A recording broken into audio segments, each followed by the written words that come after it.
Mais um vídeo do Influenciando Gerações. Obrigado pelas 2.000 visualizações dos nossos vídeos, ok? É um prazer ter você aqui. Mas eu quero convidar você para ser inscrito. É isso mesmo, inscrito no meu canal. Clique aqui em inscrever-se. Você vai receber os outros vídeos. Assim, clicando no sininho, você recebe os outros vídeos que eu vou estar gravando para você. Hoje, teorias sobre a morte de Jesus, a teoria do desmaio. Tem gente que quer atacar o cristianismo, quer atacar a morte de Jesus, porque se atacar a morte, consegue atacar também a ressurreição.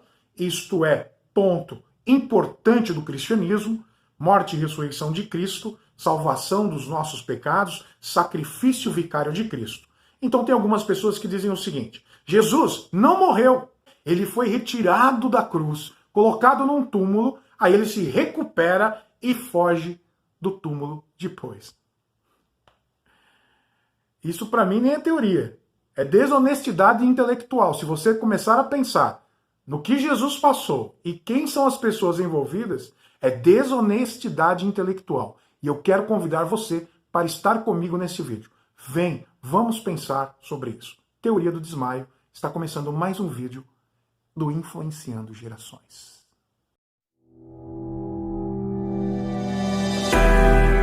Este vídeo não é um devocional e nem um motivacional e não vai durar pouco tempo.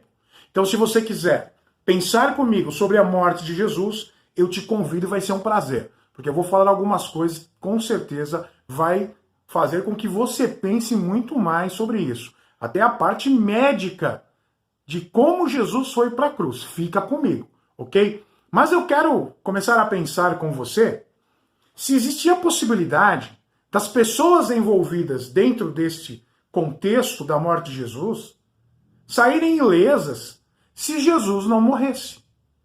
Então, primeira pessoa, eu quero falar sobre Pilatos. E o livro Quem é Quem, na Bíblia Sagrada, de Paul Gardner, vai dizer quem é Pilatos. Então eu vou ler para você aqui, é esse livro aqui, ó, a definição de quem é Pilatos, quem era Pilatos. E você vai ver, há a possibilidade de deixar a ordem desse cara de lado? De jeito nenhum. Pilatos, Pôncio Pilatos, foi um oficial romano, procurador ou prefeito, relativamente cruel, que governou a Judéia de 26 a 36 depois de Cristo. Inclusive no período do ministério de Cristo, de Lucas 3, versículo 1, ele, após matar alguns galileus, misturou o sangue deles com o sangue dos sacrifícios que oferecia. Então o cara não era um cara bonzinho. Outra coisa, aparece com maior destaque, entretanto, os relatos dos 4 evangelhos sobre a crucificação de Jesus. Marcos 15 relata como os membros do Sinédrio levaram Jesus perante Pilatos e pediram a execução. Ou seja, o cara tinha poder, o cara representava o governo romano. Como é que uma ordem desse cara não iria ser acatada? Como?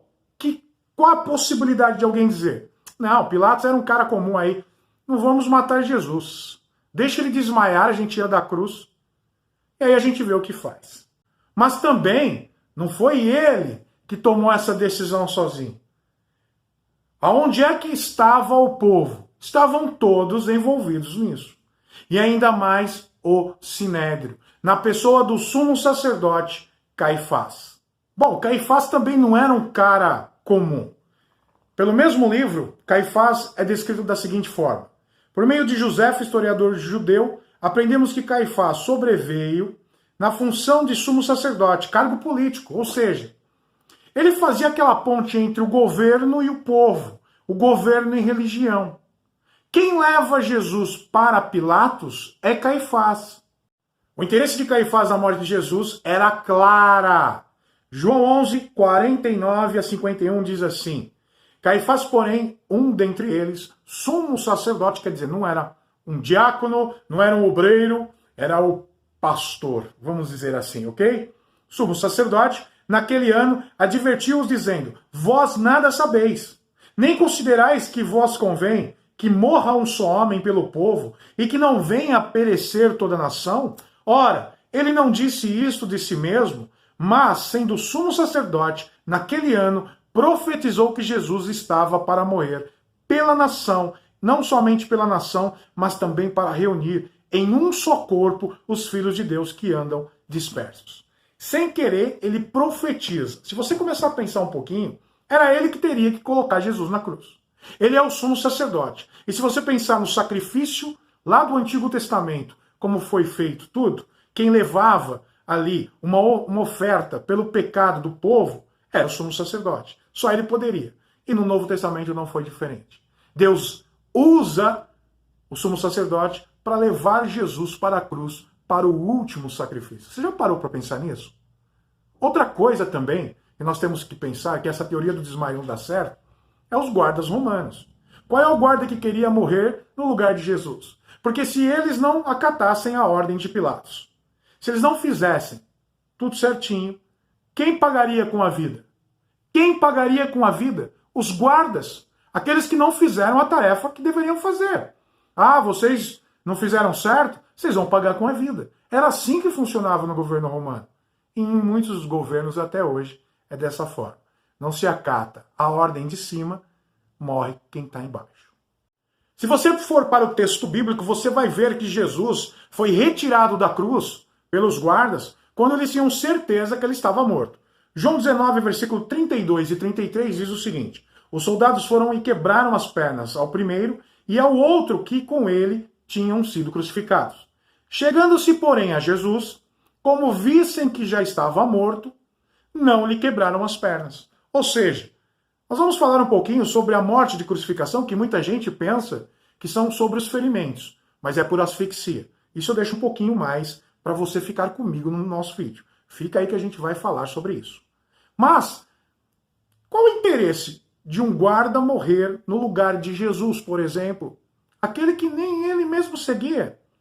Não era mais fácil chegar e fazer o que Pilatos tinha mandado? Pronto, acabou. Eu faço o que ele manda e eu não corro risco de vida. Não há possibilidade de ter tirado Jesus da cruz se ele não estivesse morto. Então nós temos algumas pessoas interessadas na morte de Jesus. Pilatos, por parte do governo. Sumo sacerdote, por parte da religião, que também instigou o povo, e com certeza o povo também estava esperando a sua morte, e os guardas romanos para fazer o serviço para não pagar com a vida. Então tinha muitas pessoas envolvidas, não era só Jesus, discípulos, a sua mãe, sabe, a sua família, não. Tinha muita gente. Como é que a ordem de Pilatos não ia ser executada? Não é possível. Outra situação que nós devemos pensar, além dos envolvidos, é o que Jesus passou. Jesus foi na boa para a cruz, sem sofrer nada antes? De jeito nenhum. A gente pega o sofrimento de Jesus lá no jardim, lá quando ele orava ao Pai, quando ele estava fazendo oração. Lucas 22, versículo 42 a 44, demonstra um pouquinho do que Jesus estava passando. A pressão psicológica, a pressão da qual ele estava sendo colocado naquele momento. Olha o que aconteceu com Jesus.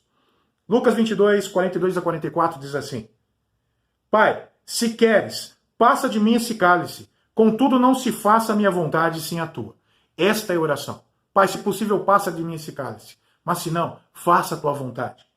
43, versículo 43 diz assim: Então lhe apareceu um anjo do céu que o confortava. Veio um anjo para confortar Jesus. 44 diz: E estando em agonia, orava mais intensamente. E aconteceu que o seu suor se tornou como gotas de sangue caindo sobre a terra. O livro Em Defesa de Cristo traz uma definição dessa situação que se chama hematidrose. Isto é provado cientificamente. Já tem reportagens, ou já teve reportagens sobre pessoas que suaram sangue também por pressão psicológica. E Jesus estava desse jeito. Imagina o estado psicológico de Jesus, olhando para todas as coisas, sabendo que iria passar, sabendo que a morte que ele iria enfrentar não era uma morte comum, mas era uma morte dolorida e por asfixia. Você parou para pensar? Suar sangue, provado cientificamente. Quando ele estava orando, chegam os soldados, com o pessoal do Sinédrio, com certeza, e um dos seus discípulos faz um ato de traição através do beijo. Será que eles não sabiam quem era Jesus? Será que eles não conseguiriam diferenciar Jesus dos seus discípulos? É claro que conseguia. Eles iriam conseguir sim. Mas Judas se colocou naquele momento para atrair Jesus com um beijo. Você já foi traído com um beijo? Você imaginou a tristeza de Cristo neste momento? E aí eles pegam Jesus e a palavra de Deus diz em Mateus 26, lá no versículo 57, que prenderam Jesus e o levaram à casa de Caifás, o sumo sacerdote, onde se haviam reunido os escribas e os anciãos. Ok? Vamos que vamos? Vamos pensar mais um pouquinho sobre a morte de Jesus? O que é que Jesus passou? Jesus passou um interrogatório. Os caras precisavam achar alguma coisa para levar para Pilatos e falar assim, crucifica, mata Jesus. Caifás já queria a morte de Jesus. Então precisava achar alguma coisa. E buscam testemunhas ali, testemunhas falsas. Falem contra Jesus, nós precisamos crucificar Jesus Cristo. Lá no versículo 65 diz assim, então o sumo sacerdote rasgou suas vestes, dizendo, blasfemou. Que necessidade mais temos de testemunhas? Eis que ouvistes agora a blasfêmia. Qual era a blasfêmia? Vamos voltar um pouquinho aqui, no versículo 62. E levantando-se o sumo sacerdote perguntou a Jesus, nada respondes ao que esse depõe contra ti? Jesus, porém, guardou em silêncio. E o sumo sacerdote lhe disse, eu te conjuro pelo Deus vivo, que nos diga se tu és o Cristo, Filho de Deus. Jesus respondeu, tu o dissestes. Entretanto, eu vos declaro que desde agora vereis o Filho do Homem assentado à direita do Todo-Poderoso e vindo sobre as nuvens do céu. Aí, o que ele faz? Dá um tititi lá, né? O sumo sacerdote rasga as vestes. Blasfemou. Pronto, não precisamos mais nada. E é o que acontece no versículo 66. Que vos parece? Respondeu eles. Réu de morte. Então cuspiram no rosto, davam murros e os outros esbofeteavam, dizendo, profetiza-nos, ó Cristo, quem é que te bateu? Profetiza quem te bateu. Então, dá para entender que não era uma pessoa só. Porque quando você toma um soco de uma pessoa, você sabe de quem você está tomando.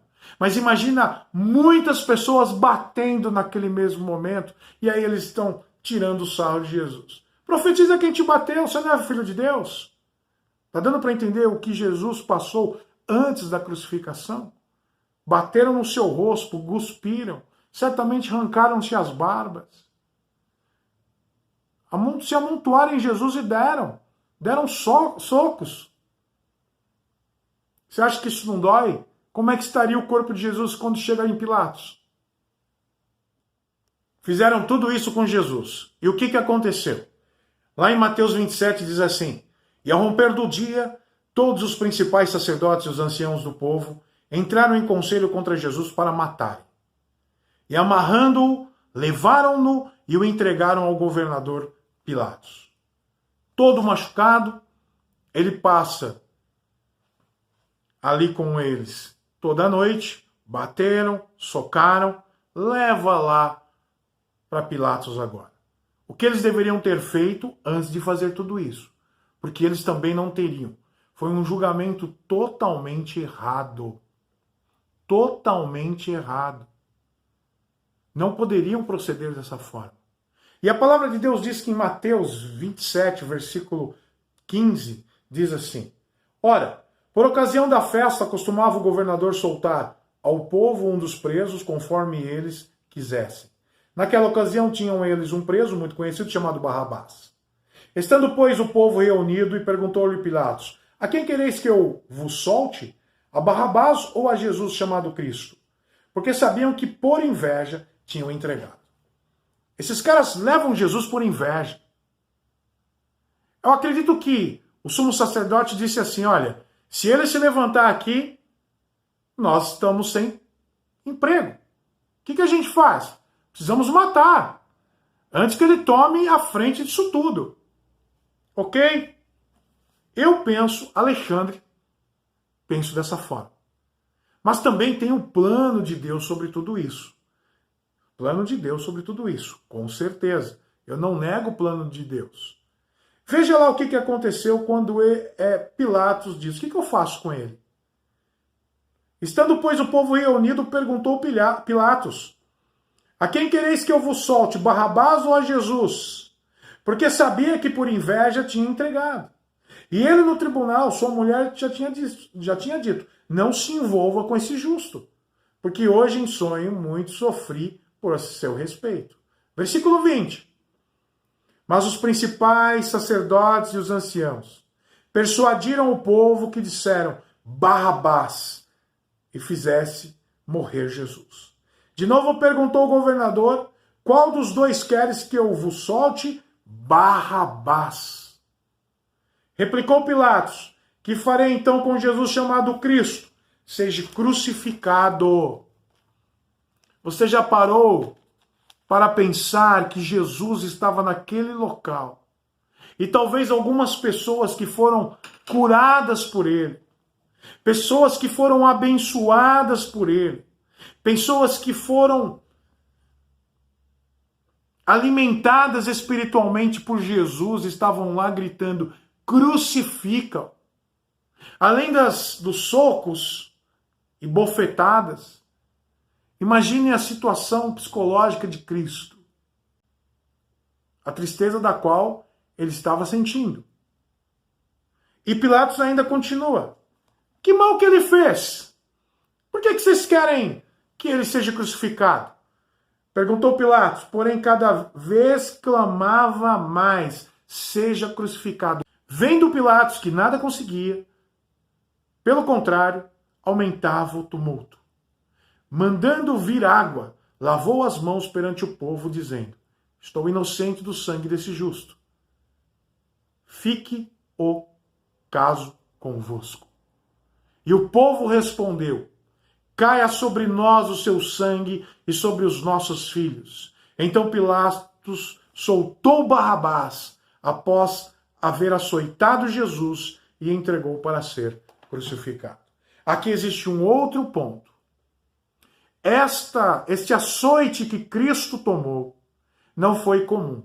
Esse açoite que Cristo tomou era aquilo que eles chamavam de 40 menos 1 ou 39 chibatadas.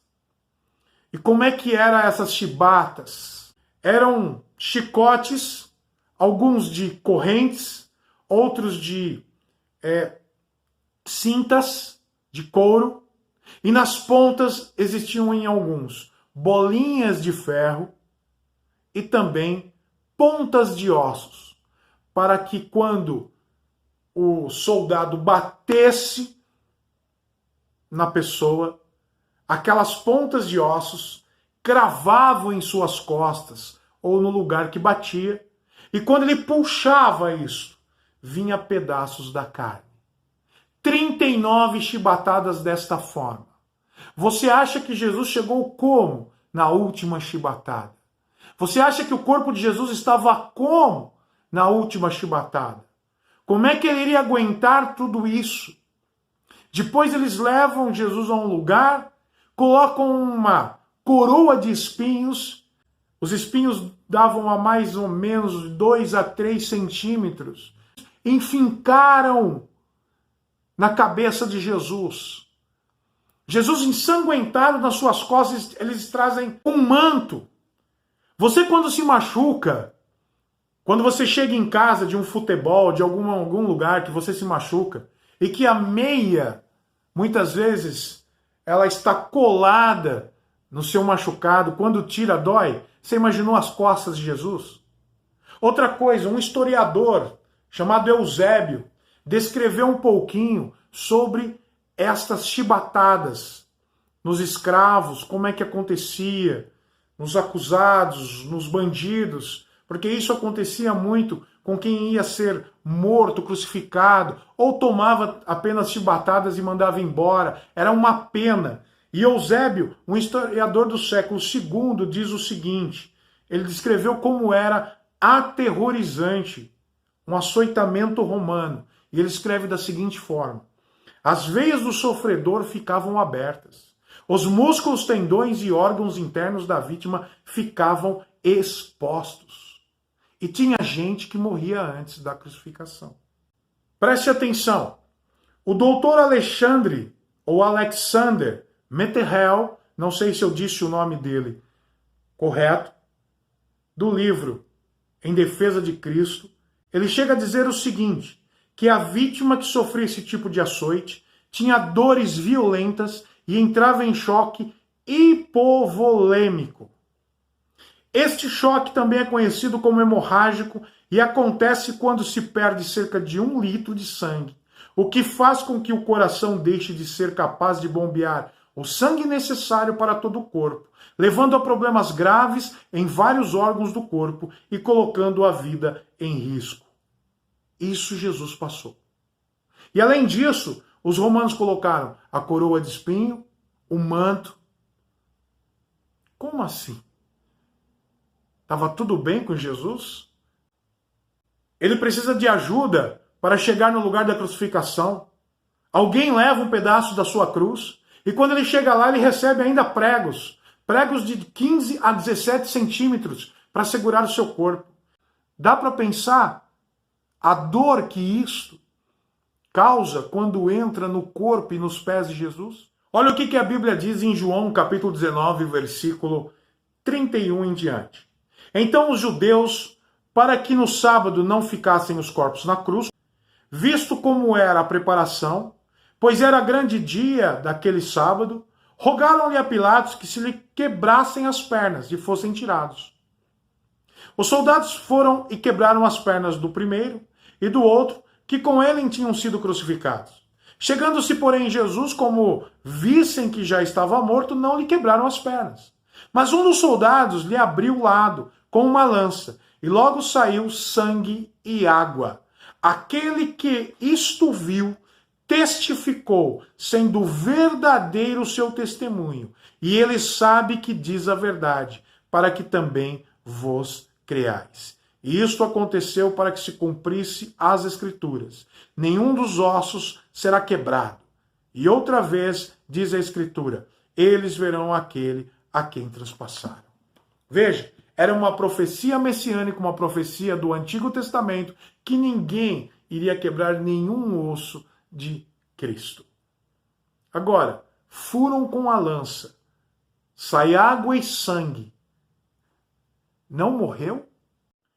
Bom, Jesus morre, José de Arimateia pede o seu corpo para colocar no túmulo, ok? Mas não fica por aí. O túmulo não fica com ninguém tomando conta. Lá em Mateus, capítulo 27, versículo 62, fala sobre a guarda do sepulcro, ou a guarda do túmulo, que diz assim: no dia seguinte, que é o dia de depois da preparação, reuniram-se os principais sacerdotes, os fariseus, e dirigindo-se a Pilatos, disseram-lhe: Senhor, lembra-nos de que aquele embusteiro, que era Jesus, enquanto vivia disse, depois de 3 dias ressuscitarei. Ordena, pois, que o sepulcro seja guardado com segurança até o 3º dia, para não suceder que, vindo os discípulos, roubem depois o corpo e digam: ressuscitou dos mortos, será o último embuste pior que o primeiro. Ou seja, o pessoal do Sinédrio chegou lá e falou para: vai lá em Pilatos, pede para colocar uma guarda ali, porque os seus discípulos vão a 12, né? Seus discípulos vão ali e vão roubar o corpo. E aí eles vão dizer assim: ressuscitou. E o que acontece? Versículo 64.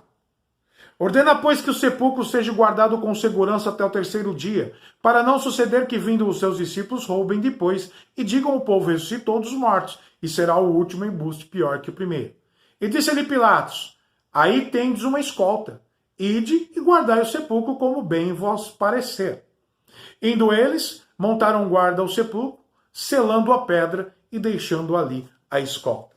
Ou seja, ficou uma guarda ali. Como é que Jesus iria sair sem eles perceber?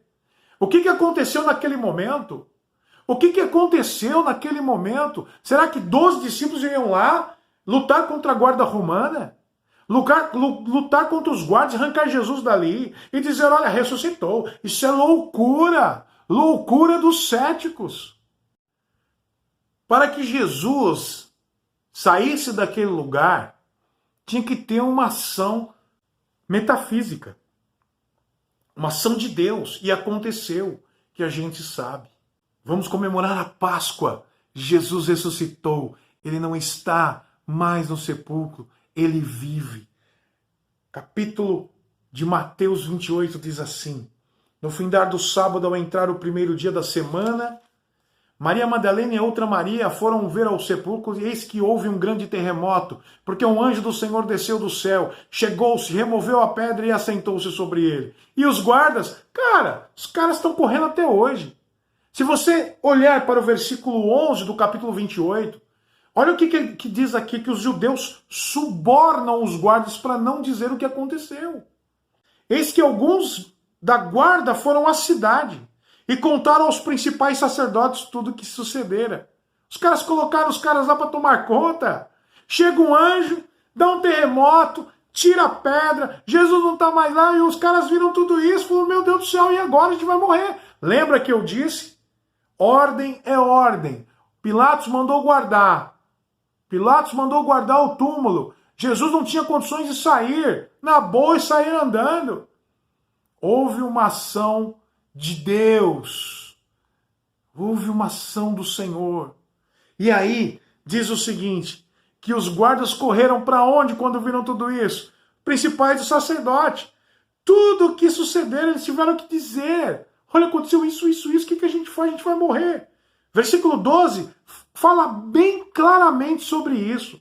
Reunindo-se eles em conselho com os anciãos, deram grande soma de dinheiro aos soldados, recomendando-lhes que dissesse, vieram de noite discípulos dele roubar enquanto dormíamos. Caso isto chegue ao conhecimento do governador, nós o persuadiremos e vos poremos em segurança. Eles, recebendo o dinheiro, fizeram como estavam instruídos.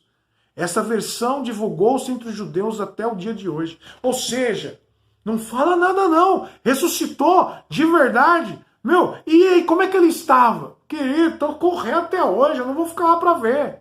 Corre para os principais. Por que eles correram para os principais sacerdotes e não foram diretos para Pilatos? Porque se ele vai direto para Pilatos, quem pagaria com a vida? Soldados.